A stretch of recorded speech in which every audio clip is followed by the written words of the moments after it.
In today's video, I'm going to teach you how to mass delete reports in Salesforce efficiently and effectively in just 5 minutes. This task can seem a bit daunting if you've never done it before, but with my step-by-step guide, you'll be able to clean up your Salesforce reports quickly and easily. First things first, you'll need to log into your Salesforce account. Make sure you have the necessary permissions to delete reports. Otherwise, you might need to reach out to your system administrator for the appropriate access. Once you're logged in, head over to the top right corner of your dashboard and click on the gear icon to access the Setup menu. From there, you're going to want to select Advanced Setup, which will open up a new world of options for personalizing and configuring your Salesforce environment. Next, you'll see a quick find box on the left side of the screen.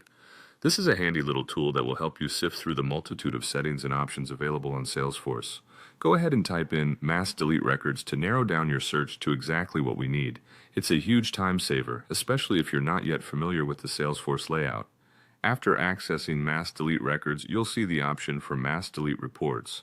Click on it and we'll be one step closer to tidying up your stash of reports.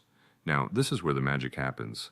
To streamline your search, you'll want to apply specific filters. These filters are crucial as they will determine which reports you see in the list. Be sure to set them according to the criteria that best suits your needs. It could be a date range, a particular owner, or any other filter that makes sense for your situation. Once you've hit search with your filters in place, you'll be presented with a list of reports that match your criteria. It's important to carefully review this list before proceeding, as you'll want to make sure you're deleting the correct reports. When you're satisfied with your selections, go ahead and select those reports. The final step is to hit the delete button and then confirm that decision when prompted. It's always a good idea to double check your selections one last time before confirming, as deleted reports cannot be easily recovered.